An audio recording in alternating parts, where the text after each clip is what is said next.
Muito bem, sejam todos muito bem-vindos novamente a mais um episódio do nosso podcast Trabalhamos com o que temos. Como vocês sabem que a gente trabalha com o que a gente tem, ainda que o que a gente tem seja nada. E essa é a minha frase de efeito, então eu vou sempre repetir a mesma frase de efeito, porque eu sou dela.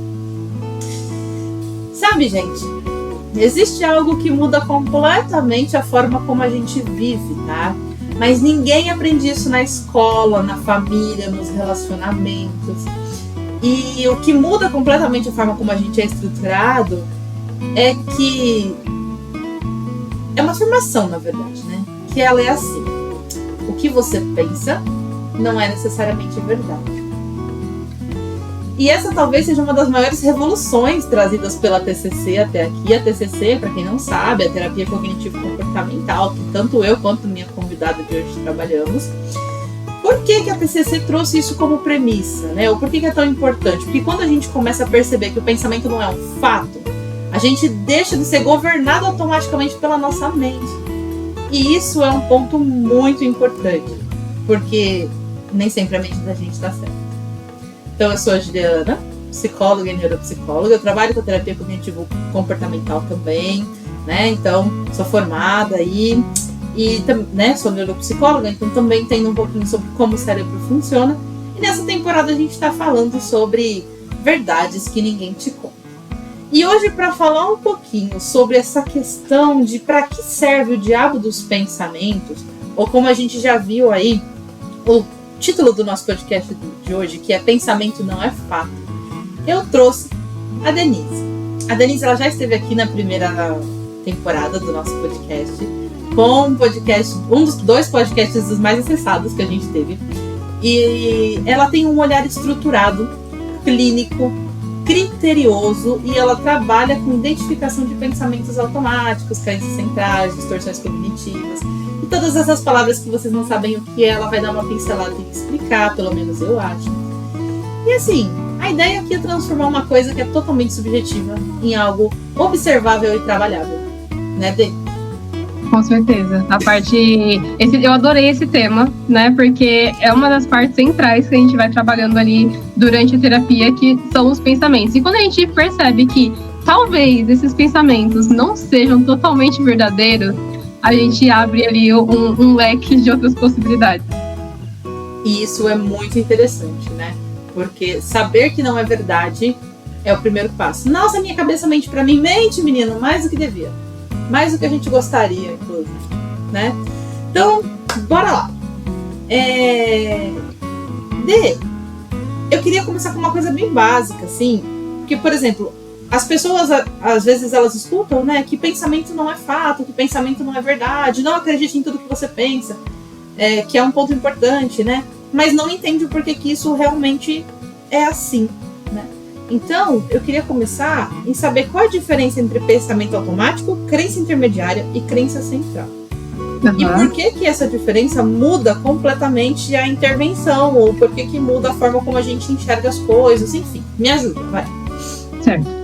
O pensamento automático são pensamentos rápidos que passam ali pela nossa cabeça. São as interpretações que a gente tem das coisas, né? Então, a gente pode ter pensamentos desde os que a gente já está sabendo que a gente está pensando, desde aqueles que passam tão rápido que a gente nem percebe que eles estão ali. A gente presta atenção somente no que a gente sente, né? Tem as crenças intermediárias, que são as crenças não, as regras que impomos a nós mesmos, né? Então, geralmente, são regras que aparecem como deveria ou tenho que. Então, um exemplo, né? Então, estou esperando o resultado de uma prova específica. Recebo o resultado e eu não gostei, né? Passa pela minha cabeça, não acredito que passei nessa prova. Vem a regra, né? Eu tenho que estudar mais. Eu deveria ter estudado mais. Já a crença central são crenças que temos de nós mesmos ou dos outros, que estão vinculados ali àquele fato que aconteceu, né? Então, tendo essa circunstância como o resultado da prova como exemplo, né? Pode vir uma crença de eu sou burra, eu sou desleixada, eu sou incompetente, enfim, são rótulos que a gente acaba colocando em nós mesmos, né? E cada um dos três muda a nossa forma de abordar. Então, a gente pode olhar os três como um triângulo, né? Dividido ali em três partes. Na ponta vai ter os pensamentos automáticos, que são mais fáceis de acessar. No meio estão as crenças intermediárias, que são um pouco mais rígidas. E embaixo, na base, as crenças centrais, que elas são mais enraizadas. Elas são construídas ali a partir das primeiras relações que tivemos nas nossas vidas. Pode ser um pouco mais complexa de flexibilizar essas crenças centrais, mas não é impossível. Muito bem, muito bem. Esse daí é o famoso exemplo da árvore que a gente dá em tudo quanto é sessão, né? Eu não sei se você também já usou árvore em algum momento. Eu acredito que sim, porque nós viemos do mesmo berço, mas... né? Então você tem ali os pensamentos automáticos sempre vistosos, né? Sempre grandes ali, aparentes, como uma copa de uma árvore. Aí você tem a estrutura, né? Que são as regras que a gente segue, que são as crenças intermediárias, e todas elas bebem do mesmo lugar, que são as crenças centrais, né? Que é o que você deu o exemplo muito bem dado, inclusive, da prova e da pessoa que se acha burra porque foi mal na prova, quando na verdade ela só bateu o dedinho na quina da mesa antes de fazer a prova, né? E quando você identifica um pensamento automático na sessão de como que você decide se vai trabalhar ele ou se você vai pegar e trabalhar uma crença central que está junto com ele? Como que você decide que você vai trabalhar? A decisão de trabalhar aquele pensamento ou se aprofundar depende do quão rígido está aquele pensamento, né? Eu não vou conseguir ter um bom resultado se eu já for direto ali para a crença central e ainda não fizer sentido para o paciente, né? Então, eu ainda tô ali naquele pensamento de que eu não acredito que eu tirei aquela nota, né? Aquela nota não faz sentido para mim. E aí eu tô só tentando aqui mudar embaixo, né? Eu sou uma pessoa burra, eu sou uma pessoa ali incompetente.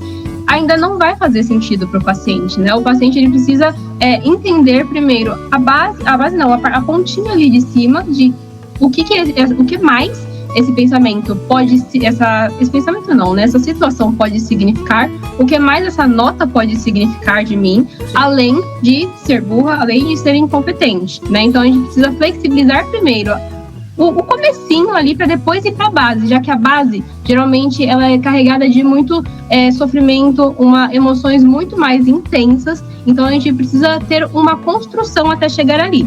Tem pacientes que vão chegar e vão conseguir flexibilizar de uma forma mais fácil os pensamentos, né? Então, às vezes, flexibilizei o pensamento e junto já consegui flexibilizar a regra que eu coloquei para mim mesmo, né? Então, eu posso já ir trabalhando aquela crença central que também está aparecendo. Mas aí é uma questão de sentir como que o paciente também tá levando todo esse processo. Eu preciso respeitar ali os degraus que ele está subindo e não pular alguns, já que ele está aqui embaixo ainda. Isso é verdade, né? É justamente por isso que a gente, na Neuromária, a gente trabalha muito com a ideia de psicologia humanizada, né? Você faz parte disso, você sabe bem como é. A gente quer muito que o paciente se sinta confortável para fazer o processo dele, porque o processo já não é uma coisa fácil, né? Se a gente ainda for ficar pulando etapas, pode ser mais difícil ainda, né? Então a humanização ela é a base, né? Para a gente poder entender se o paciente está pronto para cavar um pouco mais ou se ele pode chegar na raiz da árvore dele ou se não, né? Sim. E você pode me dar um exemplo prático de como que um pensamento automático revela uma crença mais profunda? Menina, aconteceu comigo essa semana, eu achei tão legal. Depois que você der o exemplo, eu vou engatar no seu exemplo, vai. Então, para já seguir o raciocínio do primeiro exemplo que eu trouxe, né? A pessoa ela acaba pensando, não acredito que tirei essa nota. Se ela não acredita que ela tirou essa nota, é porque ela esperava uma outra coisa. E se ela não atingiu o que ela gostaria, faz ela pensar algo sobre ela mesma. Então, quando eu questiono ela, né? Então, não acredito que tirei essa nota.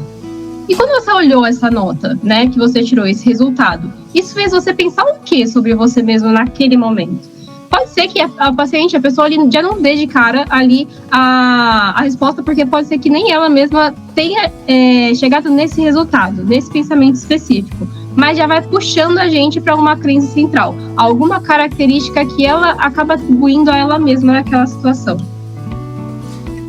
Você sabe que eu tenho uma pessoa que eu admiro muito, mas eu admiro assim, horrores, né? E ela pediu para eu ser psicóloga dela, e aí eu fiz tipo, né? Meu Deus!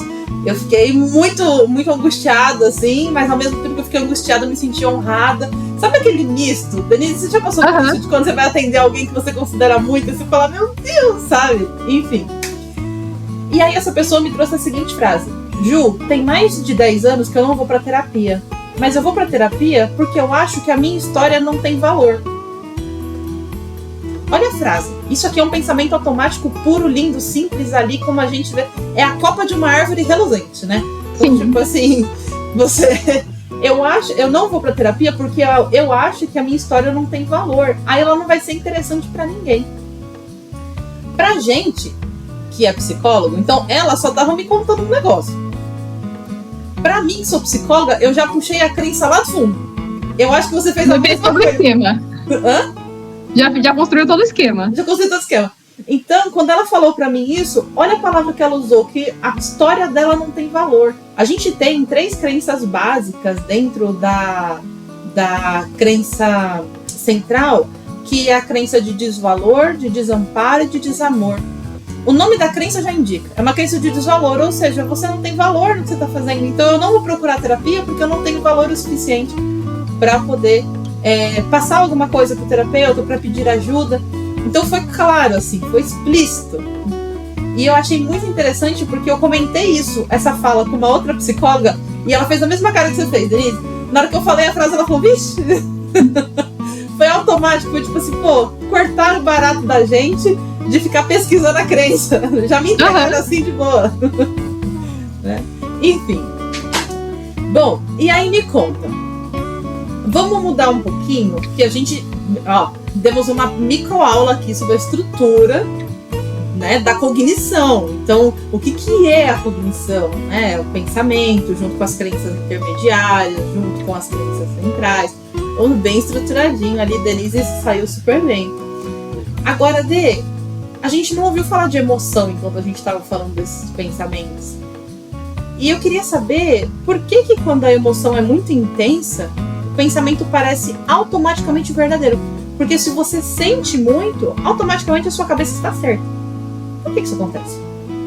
Então, geralmente, quando nós sentimos algo, principalmente quando é uma emoção que ela está muito intensa, né, nós tomamos a emoção como uma evidência de que aquele pensamento é verdadeiro.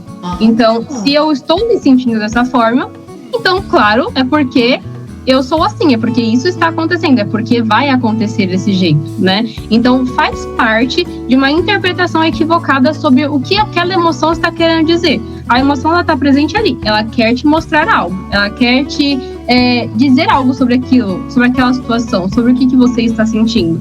Mas a gente acaba tendo uma interpretação equivocada dela, né? A gente toma ela como uma evidência de que aquilo é verdadeiro e não o que ela de fato quer mostrar para você. Entendi. E como que você explica para o paciente que validar a emoção não é validar o pensamento? Como que eu falo para ele assim, tá bom, você é um lixo mesmo, pode ficar triste. Que caminho que eu pego para diferenciar uma coisa da outra para validar isso para o paciente? Primeiro é entender o que aquela emoção ela tá querendo dizer, né? Então, por exemplo, eu estou triste porque um amigo deixou de falar comigo. E aí eu penso que eu fui uma má amiga, né?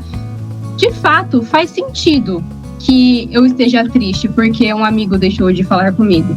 Mas isso não torna automaticamente verdadeiro o que eu estou pensando sobre mim mesma, né? Sobre eu ser uma má amiga. Eu estou pulando ali um grande processo. Pode ser que no final de eu fazer todo esse processo, eu chegue à conclusão que de fato não fui uma boa amiga?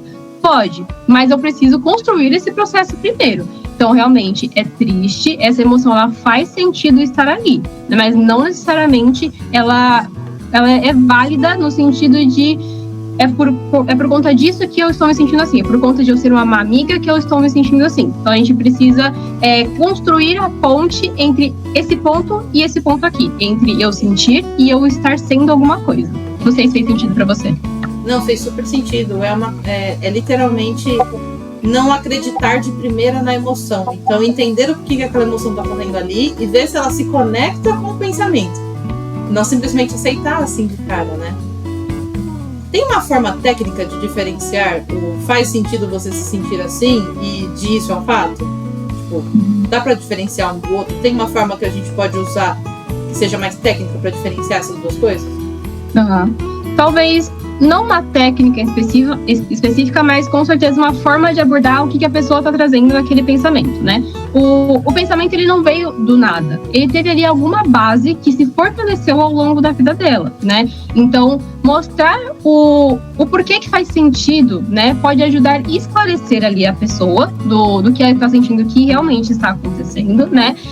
E além disso, de verificar se o pensamento é verdadeiro ou não. Então, quando a gente vai falar sobre esses dois pontos que acabam aparecendo, a gente precisa mostrar para o paciente que tem uma base, né? Ele não está vindo ali sem fundamento nenhum aquela crença dele, aquele pensamento dele. Mas não necessariamente faz sentido eu manter essa crença, manter aquele pensamento. Então, quando esclarecemos essa parte em si, a gente consegue flexibilizar ou ajudar o próximo passo de flexibilizar aquele pensamento. E você acha que existe algum risco clínico de invalidar a emoção quando a gente vai tentar corrigir o pensamento? Tipo assim, você não pode se sentir triste porque você está pensando assim. Se eu faço uma correção do pensamento, automaticamente eu invalido uma emoção. Tem algum risco para isso?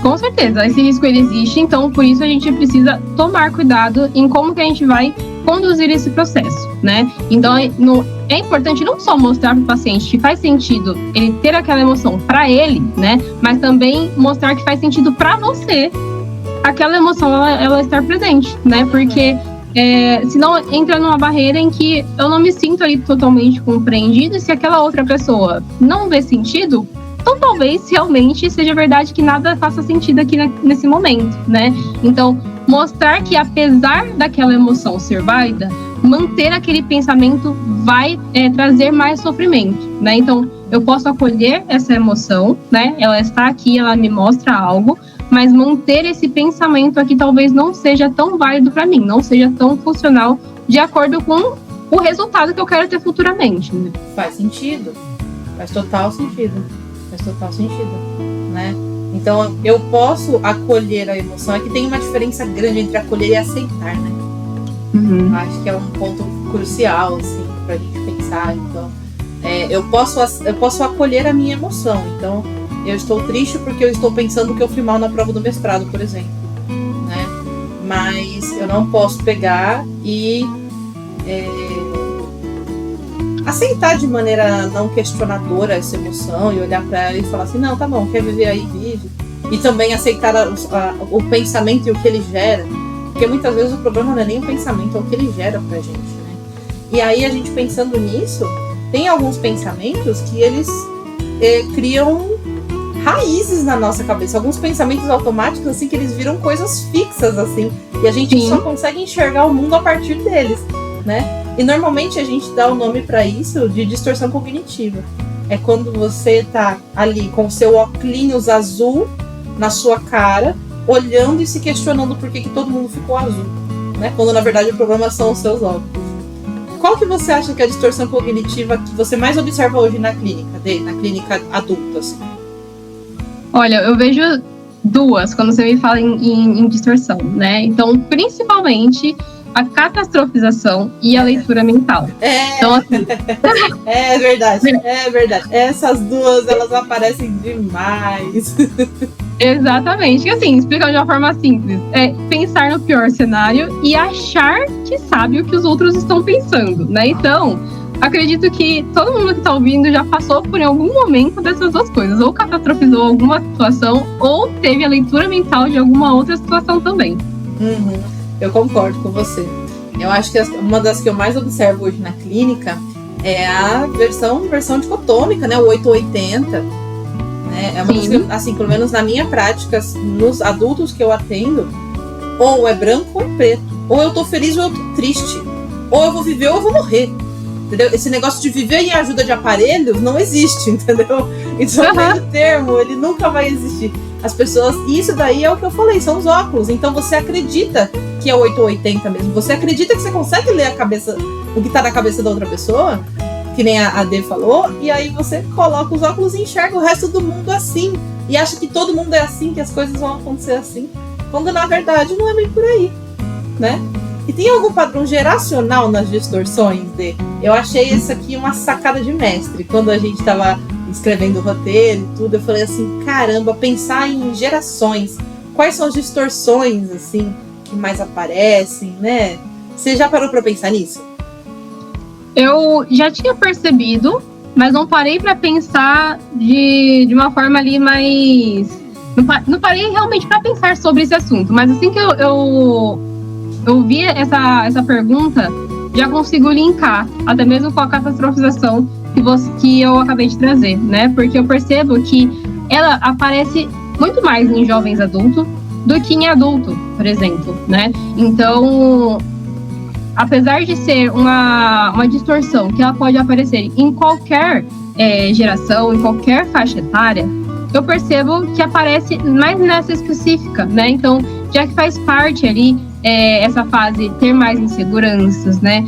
Coisas novas acontecendo nesse momento da vida da pessoa. Então, entrando ali em faculdade, ingressão ali no ambiente de trabalho, né? Novos trabalhos. Então, eu percebo que essa parte da catastrofização acaba aparecendo mais nesse período da vida do que em outros, né? Então, em gerações ali que acabam indo por essa faixa etária, mas não que não apareça em outras, né? Como na adolescência, na infância, ou até mesmo na fase adulta ou na fase ali idosa. Mas eu percebo que essa, sim, aparece demais. E eu acho que tem uma justificativa. Daí, enquanto você estava falando, eu estava pensando aí, e eu acho que tem uma justificativa que é assim, a fase da jovem adultez, ela não traz segurança. Você não sabe o que vai acontecer com você. Você não sabe se você vai bem na faculdade, se você não vai, você não sabe, né? E aí, quando você chega ali no adulto, espera-se, cresce, é o normal-se, né? Aquela coisa assim, né? Deveria ser, ou, né? É o que se espera que aconteça, que você já tem uma estabilidade um pouco maior, né? Então, aí a catastrofização talvez ela tenha uma queda. Não tô falando que a gente deixe de pensar no pior cenário, né? Mas talvez tenha uma queda, né? E aí talvez por isso em adultos mesmo a gente observa muito a questão do olhar dicotômico, porque já passou por tanta coisa na vida que agora sabe o que está acontecendo. Então ele sabe que é branco, ele sabe que é preto, ele sabe que é azul, ele sabe que é vermelho. Não tem como discutir.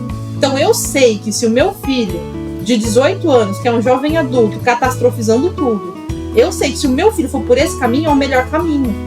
Mas é o melhor caminho para quem? Né?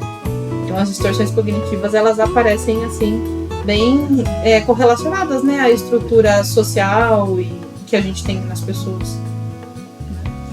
Muito bem. E como que você ensina um paciente a identificar essas distorções sem virar uma autocobrança? Porque seria legal, né? Já pensou o paciente olhando e falando, eu estou entrando numa distorção 880. Olha, agora eu estou usando uma distorção catastrófica. Seria interessante. Como que você ensina o paciente a fazer isso sem ele virar um caçador de distorções cognitivas? Eu vou buscando as evidências ali junto com o paciente, né? Por exemplo, a catastrofização, né? Eu vou mostrando para ele, junto com ele, as evidências, tanto que comprovam aquele cenário, quanto as que não comprovam, né? E vou trazendo também outras situações em que o modo de funcionamento dele foi semelhante.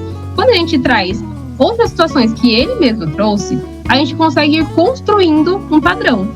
E a gente percebe que nesse padrão, esse final que você achou que iria acontecer, não aconteceu em diversas situações que você pensou aí nesse pior cenário, né? Então, quando a gente consegue atribuir, juntar, na verdade, todos esses pontos que ele mesmo já foi trazendo ao longo da vida dele, ele vai conseguindo notar que realmente ele tem um modo de funcionamento diante de várias situações que deixam ele inseguro, por exemplo, né? Então a gente consegue nomear, então, todas as situações você catastrofizou, essas situações aqui, esses cenários, eles não se mostraram realidade, né? Então a gente consegue entender que está acontecendo de uma forma semelhante em todas essas circunstâncias. E quando a gente nomeia, também fica mais fácil do paciente identificar, né? Então, eu já sei que essa situação, eu estou ansioso com essa situação, eu acho que vai acontecer isso.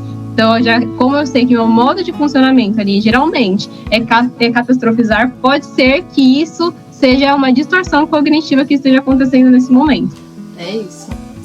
E tem risco da pessoa começar a virar um hiperanalista? Tipo assim, essa cognição tá... Porque assim, pra quem não sabe, a gente tem aí na terapia cognitivo-comportamental mais ou menos umas 20 distorções cognitivas. E às vezes a gente trabalha uma boa parte delas com os pacientes porque elas acontecem de maneira voluntária. Tinha esquecido a palavra. Acontecem de maneira voluntária. E tem algum risco, assim, da pessoa começar a virar o etiquetador de distorções cognitivas? Sim, e acredito que isso faz parte no começo, né? Então eu descobri que eu funciono de uma maneira, né? Então eu quero descobrir outras formas que eu funciono também, né? Então eu ajo dessa forma nessa situação, eu ajo dessa outra forma nessa outra situação. Então faz parte dele conhecer o modo de funcionamento, né? E aos poucos a gente vai aprendendo a filtrar o que de fato precisa ser analisado e o que não precisa, né? Só seguir a vida, porque senão vira mais exaustivo do que resolutivo, né? E não é o nosso objetivo final. Mas no começo realmente faz parte ir por esse lado de querer identificar tudo, porque a pessoa está só conhecendo a forma dela ver e se estar ali no mundo. Perfeito, perfeito. Falamos de distorções cognitivas, falamos de pensamentos automáticos, crenças centrais, crenças intermediárias, falamos de como as emoções influenciam. Bora falar um pouquinho de como que a gente trata de pensamentos, tá? Pra gente poder sair dessa ideia de que o pensamento, ele é um fato, né? A gente usa técnicas e, assim, vamos ver se serve, vamos ver o que a gente consegue mudar ali para as pessoas conhecerem também. Então vamos começar pelo questionamento socrático. Eu amo o nome, eu amo a função, eu amo fazer, é incrível. A pessoa fica com cara de ué, como eu nunca pensei nisso, é muito divertido. D, você pode explicar como funciona o questionamento socrático na prática? O questionamento, ele consiste ali em uma forma a gente ir conduzindo ali a sessão que ajuda tanto o paciente quanto o psicólogo a chegar em pensamentos e em crenças importantes, né? Então, além de buscar as evidências que a gente já comentou, né, também há algumas perguntas que ajudam ambos ali a chegarem num resultado específico que vai contribuir ali com a progressão das sessões, né? Então, geralmente a pergunta, né, o questionamento que eu já trouxe, né? Isso fez você pensar o quê sobre você mesmo, né? Às vezes é o que ajuda também, colocar outra pessoa no lugar.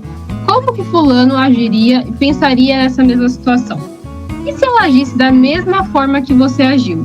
O que você pensaria dessa pessoa, né? Então, assim, a gente vai identificando pensamentos, regras, crenças, a gente vai descendo, né? Então, teve um pensamento, a gente vai questionando, fazendo vários questionamentos ali pro paciente, para que a gente consiga ali atribuir um resultado que faça sentido ali pro paciente e pro psicólogo também, diante de tudo que ele vem mostrando, né? Então a gente vai fazendo uma seta, né? Vai abaixando ali, fazendo perguntas até chegar naquela crença ali em específico que vai ajudar, vai ser fundamental para a gente ir construindo todo o restante ali do processo. Perfeito. Dê, você falou sobre a forma como a gente lida com o pensamento, então a gente vai questionando. Cara, esse questionamento, qual que é a diferença entre você confrontar um pensamento e investigar um pensamento? Porque esse perguntar por quê, pode ser compreendido como um confronto, ou pode ser compreendido como uma investigação. Como que eu sei quando é cada um? Como que eu entendo? Qual que é a diferença entre esses dois? Quando a gente vai confrontar algo, a gente já está tomando aquele pensamento como verdadeiro ou falso. Então, eu sei que aquilo é aquilo, e aí eu vou confrontar. Então, não é aquilo, é isso aqui que eu estou falando, né? No processo ali de investigação, de questionamento, a gente coloca o pensamento como hipótese, nem como verdadeiro e nem como falso. Então, a gente vai buscando entender o que fundamenta esse pensamento. Caraca, então, a gente não vai simplesmente... Muito bom, eu adorei a explicação, cara. Ficou muito claro. Prossiga, desculpa. Imagina, obrigada. Mas quando você fez essa pergunta, né, não tinha parado ainda para pensar sobre essas duas diferenças, né? Mas quando a gente vai confrontar, a gente já tem na nossa cabeça que é aquilo, né? Na parte de investigação, a gente não sabe de nada. A gente coloca como base de que apareceu isso, não sei se é verdade ou não. Vou buscar evidências, tanto que mostram que é verdadeiro, que sim, é um pensamento ruim e é verdade, quanto que talvez não seja verdadeiro, mas é sempre um ponto de interrogação e nunca ali já uma afirmação. Muito bem. E você já percebeu momentos em que o paciente está racionalizando em vez de questionar? Sim, principalmente quando a gente fala de catastrofizar, né? Então, eu só racionalizo que não faz sentido o que eu estou pensando, porque às vezes realmente não faz, né? Às vezes pode ser que aquele pensamento não faz sentido, mas eu não paro para questionar do porquê que ele não faz sentido, né? Então, eu pego a parte racional de, ok, isso aqui não tem nada a ver, não faz sentido, mas e a ponte? Para mim conseguir construir um resultado que faça sentido para mim, que realmente mostre que aquele pensamento não é tão embasado ainda, né? Então a gente precisa parar para questionar e ao invés de só chegar no resultado. Pode ser que esse seja o resultado, mas eu preciso construir ali a base para chegar até ele. Perfeito, perfeito. E como saber quando um pensamento precisa ser reestruturado e como ele precisa ser aceito? Porque assim, se tem uma coisa que eu ando estudando bastante agora, graças a uma pessoa que vocês vão ver aqui de novo, que é a Larissa, é a terapia de aceitação e compromisso. Venho lendo sobre isso. Que coisa, não é mesmo? E não sei porquê, mas eu acho que eu estou aqui incentivando a Denise também, porque no próximo curso do dia 28 que eu estarei, ela estará comigo. E aí, então estamos juntas. Como saber que quando um pensamento ele precisa ser reestruturado, que eu preciso trabalhar esse pensamento com o paciente para que ele pense de uma maneira diferente, e quando ele precisa ser aceito, você olha e fala, realmente, você é burro mesmo, tá? É isso, é o que tem. O pensamento ele precisa ser estruturado quando ele não é verdadeiro ou não totalmente verdadeiro, né? Porque às vezes a gente constrói um pensamento em que algumas partes realmente são fatos, mas não o pensamento completo, né? Então, o pensamento ele precisa ser aceito quando vemos que realmente há evidências que ele faz sentido, né? Isso sendo um pensamento bom ou ruim. Podemos ter pensamentos ruins que façam sentido, né? E se nesse caso ele for ruim, né, nós temos um problema e a gente precisa buscar resolver esse problema, né? Seja com algo prático, coisas que eu posso fazer para resolver esse problema, ou formas de lidar com a emoção. Principalmente quando é algo que está além do nosso controle. Então, eu estou com raiva ou estou triste com isso que aconteceu. Não tem nada que eu possa fazer com essa situação, ela já aconteceu. Então, eu preciso aceitar, né? E aceitar não é gostar daquilo que está acontecendo, é entender que aquilo de fato aconteceu. E como eu posso lidar com as minhas emoções diante dessa circunstância, né? Então, tem essa diferença, a gente reestrutura o que não condiz totalmente ali com a realidade e aceita o que realmente faz sentido. Já fizemos a busca ali dos questionamentos, das evidências, ele faz sentido, é um pensamento ruim mesmo, então a gente vai lidar com esse pensamento ruim. Perfeito, e pensando nessa didática, dessa dinâmica que você acabou de falar pra gente aí, né, de tipo assim, vamos experimentar esses pensamentos, vamos tentar entender qual é que é desses pensamentos, né? Você pode me dizer assim um pouquinho sobre o papel do experimento comportamental dentro da TCC? Porque a gente tem experimentos cognitivos, que são o que você acabou de falar pra mim, né? De tipo, comprova ou não comprova que um pensamento é real. Como que a gente faz isso? Pensando sobre o pensamento, que é a palavra que eu amo de todo o meu coração, chamada metacognição. Então, é pensar sobre o pensamento.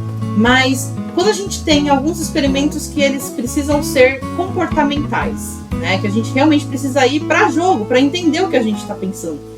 Qual que você acha que é o papel do experimento comportamental dentro da TCC?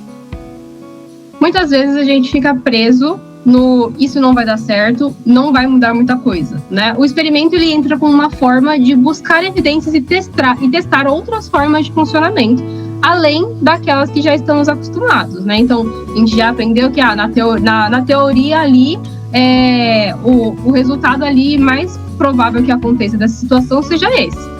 Mas a gente não pode ficar nesse mais provável. Isso não ajuda muito a gente a como lidar com as situações.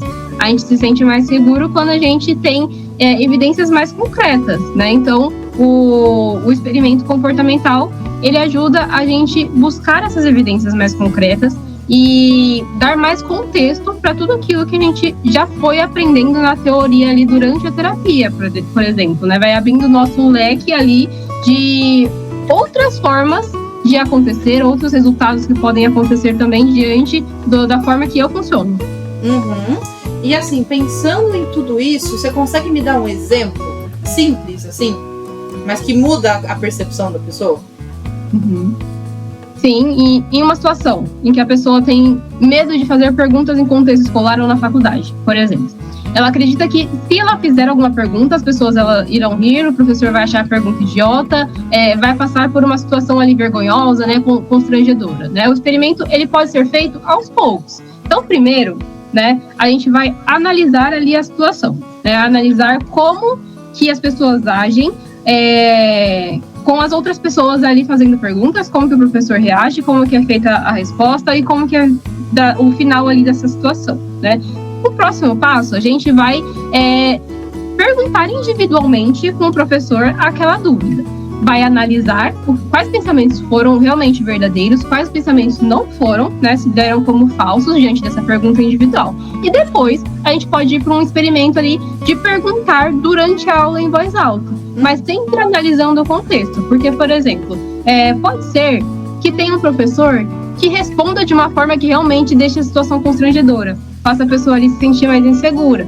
Então, a gente também não vai jogar ali o paciente na jaula do leão, né? A gente vai entender qual que é o contexto, qual que é o fundamento ali desse medo que a pessoa tem, né? Então, a gente precisa ali construir pelo menos uma mínima segurança para que a pessoa também veja sentido em dar esse primeiro passo. E aí, aos poucos, ela vai conseguindo construir ali o castelo dela. Perfeito. Eu acho que quando a gente fala de experimentos assim, né, a gente precisa sempre pensar que é como se fosse uma escadinha bem pequenininha, né? Aí você vai estruturando ali um degrauzinho de cada vez, vai fazendo um de cada vez, né? E por que você acredita, né, segundo o que você estuda, por que você acha que só entender cognitivamente não é suficiente? Porque a gente precisa consolidar alguns pensamentos também, né, de uma forma mais concreta, para que, de fato, a gente consiga promover ali alguma mudança. Senão, a gente fica só na base do eu acredito que, é provável que, e isso, para uma pessoa ansiosa, por exemplo, não adianta de muita coisa, na verdade, piora, né? Então, a gente precisa consolidar, ter evidências ali mais reais, mais factuais do que pode acontecer ou não. Porque senão a gente entra no será que, no e se, e aí a gente vai longe, né? Então, com o experimento comportamental, a gente consegue dar fundamento para aquele pensamento. Esse pensamento realista realmente faz sentido, então eu posso continuar com ele. Não preciso ali dar tanta atenção para os outros que apareceram antes.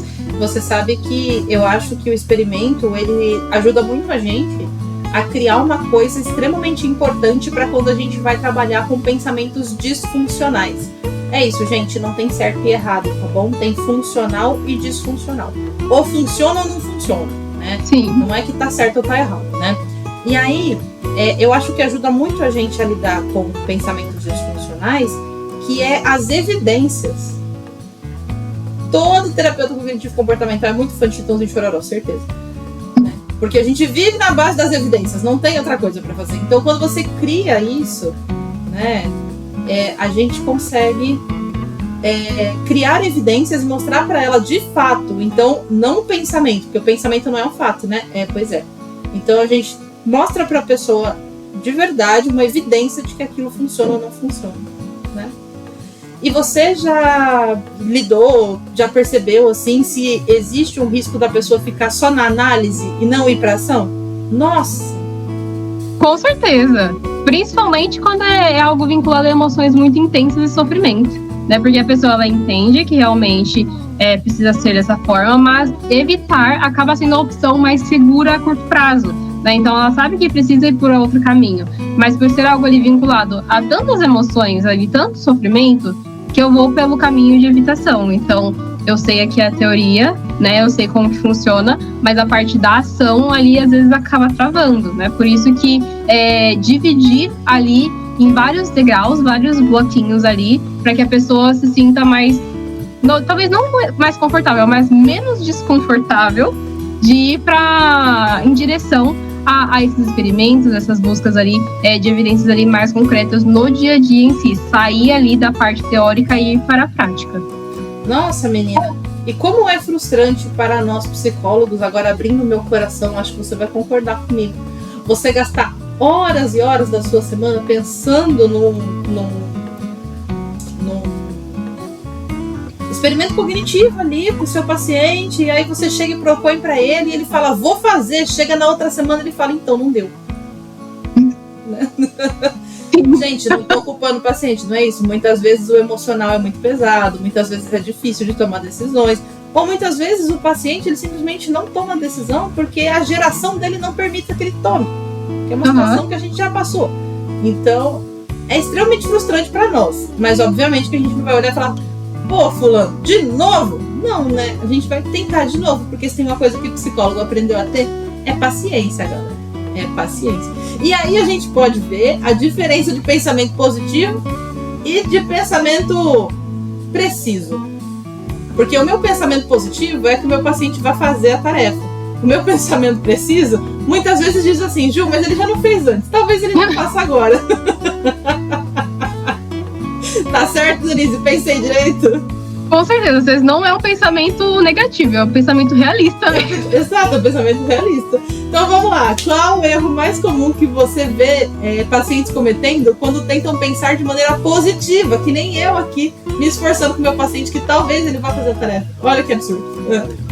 Ao invés dessas pessoas questionarem, elas só buscam o pensamento contrário, né? Então, vamos pela linha do não vai dar nada errado, né? Só que assim, isso é algo que vai além do nosso controle. A gente não tem como afirmar que nada vai dar errado, né? Então, na hora, quando eu penso, nada vai dar errado, as emoções, elas acabam diminuindo um pouquinho a intensidade, mas a curtíssimo prazo, porque não tem base nenhuma esse pensamento positivo que eu trouxe naquele momento, né? Então, vai passar, não sei, 30 minutos, 1 hora, eu vou continuar pensando ali, matutando aquelas inseguranças que eu tenho em relação àquela situação que ainda vai acontecer, né? Então, o principal erro é só buscar o pensamento contrário, sem ter fundamento nenhum nesse pensamento.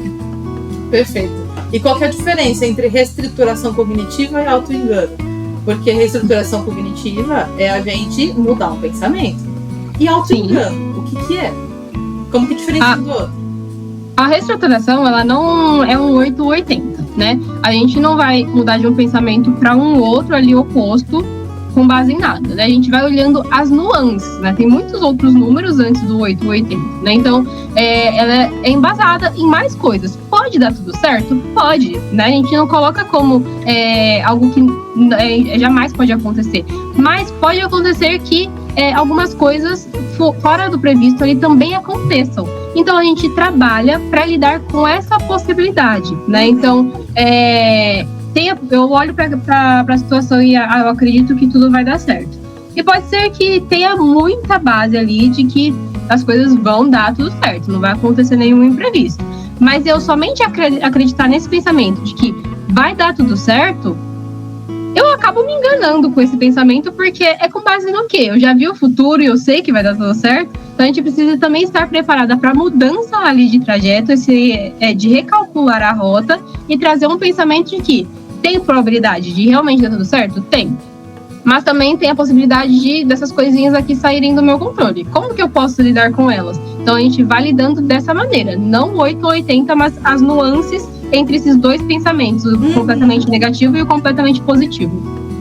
Pô, muito bom. É ali, né? E aí se não tiver na dicotomia, não é auto-engano. Exato. Perfeito. E como que você explica para alguém que TCC não é força do otimismo? Porque dizem por aí que é assim que funciona, né? Terapia cognitivo comportamental é só ser positivo, é só ser legal, é só você pensar positivo que funciona. Ai, que absurdo. Denise, vai, me salva. Que ótimo seria. Denise, me salva. Denise, vai, me salva. Geralmente, eu explico que a gente vai olhar para a realidade, seja ela qual for. Se a realidade for boa, a gente vai olhar para ela. Se a realidade for ruim, a gente vai olhar para ela, né? Então, pode ser que um pensamento negativo seja verdadeiro, assim como eu já trouxe, né? Não adianta um paciente me trazer um pensamento negativo e eu simplesmente trazer o contrário. Então, eu acho que o meu primeiro dia de emprego de amanhã vai dar tudo errado. Eu falo, não, vai dar tudo certo, né? Aí também isso já não vai demais. fazer. Oi? Aí também já é demais. Vai dar tudo certo. Vai. Aí eu tô enganando o paciente e eu também, né? Então a gente vai aprender ali a lidar com a realidade, seja ela qual for que ela esteja aparecendo, né? Então, se a gente perceber que realmente aquela realidade ali é ruim, a gente vai olhar para essa realidade ruim e a gente vai ver o que a gente pode fazer diante dela, né? Quais pensamentos que essa pessoa está tendo dessa realidade ruim que realmente fazem sentido. Quais que talvez não fazem tanto sentido assim. Mas a gente não vai tentar simplesmente trazer do preto para o branco. Né? A gente vai olhar para aquela situação, seja ela a forma que ela está aparecendo para a gente. Perfeito. Muito bom. Para a gente concluir aí com o nosso último assunto, né? Eu queria saber o seguinte. Passamos em técnicas, passamos em formas de pensar e reestruturação cognitiva, vimos a diferença ali de ficar se enganando, não ficar se enganando, o que a gente faz, né? Então, assim, se alguém quiser começar sozinho, então alguém agora olhou e falou assim, putz, acho que eu tô olhando para os meus pensamentos como fatos, preciso melhorar. Se alguém quiser começar sozinho em casa, qual que é o primeiro exercício cognitivo que essa pessoa pode fazer? O primeiro de tudo é colocar o pensamento ali como hipótese, que precisa ser avaliada, né? Quando a gente coloca o pensamento como dúvida, ele já perde ali um pouquinho da força dele, né? E nos dá a possibilidade de trazer outros tipos de pensamento. Então, até mesmo antes disso, né, de colocar como hipótese, às vezes acaba sendo um pouco difícil para a pessoa conseguir identificar ali os pensamentos. Mas depois que ela identificou, o primeiro de tudo é colocar como um ponto de interrogação, não colocar como verdadeiro. Isso já é um passo e tanto, né, que vai ajudar a diminuir também um pouquinho ali a intensidade da emoção. E quando a gente diminui um pouco a intensidade da emoção, a gente consegue abrir outras possibilidades, né? Porque a gente já tinha conversado, né? Como a emoção intensa, ela faz com que a gente acredite que aquele pensamento é verdadeiro.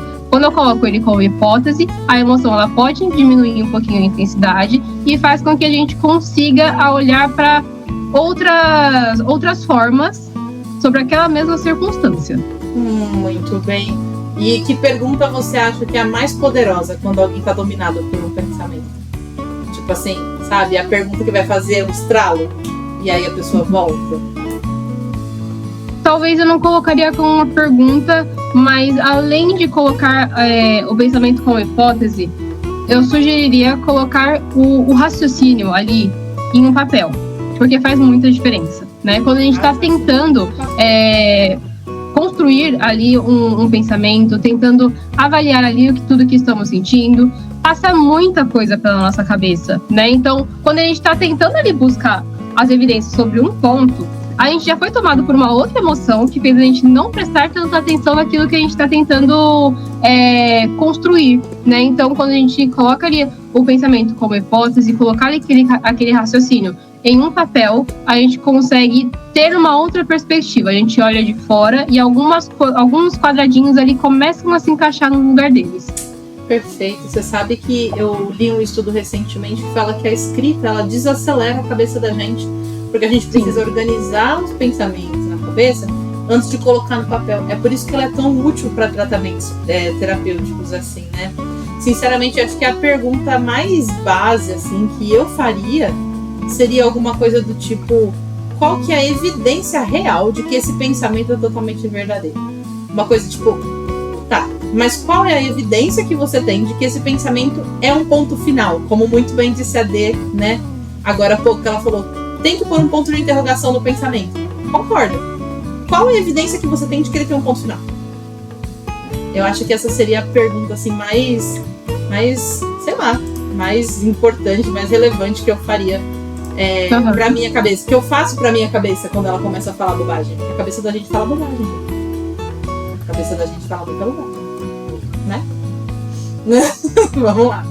E tem alguma pergunta padrão que você usa muito na sessão, quando a gente tá falando de pensamento, assim? Talvez não direcionada ao pensamento, mas uma pergunta que ela até trouxe já aqui durante a nossa conversa, mas faz sentido pra você? É uma pergunta que eu faço. Todo paciente que passou por mim já ouviu isso. Eu também. Faz sentido. Então, porque assim, durante o processo de flexibilização de um pensamento, pode ser que os nossos raciocínios estejam em lugares diferentes, né? Pode ser que eu estou em um lugar e o raciocínio da pessoa não foi junto comigo, né? Então, às vezes eu tô num degrau lá em cima e a pessoa tá aqui embaixo, ou eu tô aqui embaixo e a pessoa ela já tá lá em cima, né? E a gente precisa andar em conjunto. Então, sempre quando a gente vai trabalhando essa questão, tanto de flexibilização, de pensamento, de crenças principalmente, eu preciso entender se aquele caminho tá fazendo sentido para a pessoa. Porque senão a gente constrói toda a sessão baseada no caminho que eu acredito que nós estamos caminhando juntos, e aí chega no final, tá bom, mas não mudou nada para mim, isso não faz sentido para mim, né? Então a gente precisa ir construindo. Então essa pergunta para mim é fundamental durante o processo terapêutico no geral, mas no momento ali de flexibilização também. Perfeito. E quando que a gente sabe que um pensamento foi realmente flexibilizado?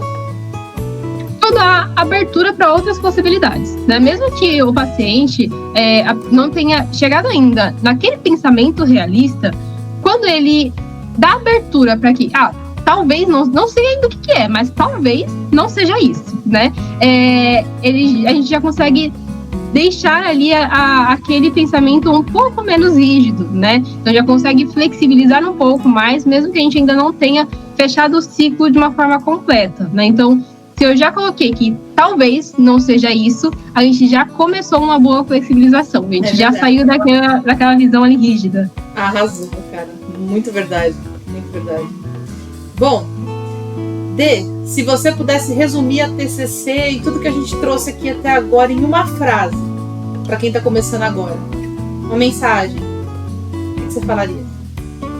Eu colocaria que a TCC ela não é algo robótico. Então, apesar da gente olhar muito para a realidade e coisas concretas que está acontecendo, porque quando a gente fala de evidência, isso é evidência, isso não é, a gente coloca muitas coisas concretas e parece algo meio robotizado, né? Mas a gente também olha muito para as emoções, porque elas sempre têm algo a dizer para a gente, né? E além disso, é que os nossos pensamentos, eles nos enganam a todo momento, né? Então, muitas vezes a gente tem pensamentos nos enganando e a TCC nos ajuda a entender como eles fazem isso e de que forma que a gente pode não só parar de fazer isso, porque não tem como a gente simplesmente não ter mais distorções cognitivas, não ter mais pensamentos ali disfuncionais, mas identificar como eles fazem isso, o porquê que ele está ali, como que a gente pode lidar com ele, mesmo assim, mesmo depois que ele já chegou, e como que a gente pode evitar ali com que eles cheguem também. Então, tanto essa questão ali de ser algo fluido também, né? Então tem a questão aí da parte concreta, a parte ali mais técnica, né? Mas a gente também olha para essa parte das emoções ali que tem uma influência muito grande nisso que a gente traz dos pensamentos em si. Perfeito, perfeito. É a questão de que a TCC não é só técnica, a TCC é humanizada. Amo! Muito bem, arrasou. Dê, gostou de ter vindo? Gostei, fazia muito tempo que eu não vinha, né? Deu ali um hiato entre um podcast e outro, né? Uma temporada e outra, mas fico feliz de ter sido chamada de novo, né? Por você. Sempre. A sua expertise técnica, ela é muito bem-vinda. Obrigada. Mas assim, foi um tema que eu gostei muito de participar. Parece não, né? Os temas são escolhidos a dedo. Não sei como você consegue. Não sei como você consegue identificar tanto as características ali de cada pessoa e esse tema. Porque, no meu caso, pelo menos, casou muito. Aê, muito bom, deu tudo certo. E você que tá ouvindo a gente, talvez você não consiga impedir os pensamentos de surgirem, porque ninguém consegue. Mas você pode aprender a não se ajoelhar diante de todos eles, mas escolher aquele que você vai se ajoelhar, escolher aquele que você vai ceder. A TCC não é pensar positivo, é aprender a pensar com precisão, o suficiente para não ser dominado pela própria mente.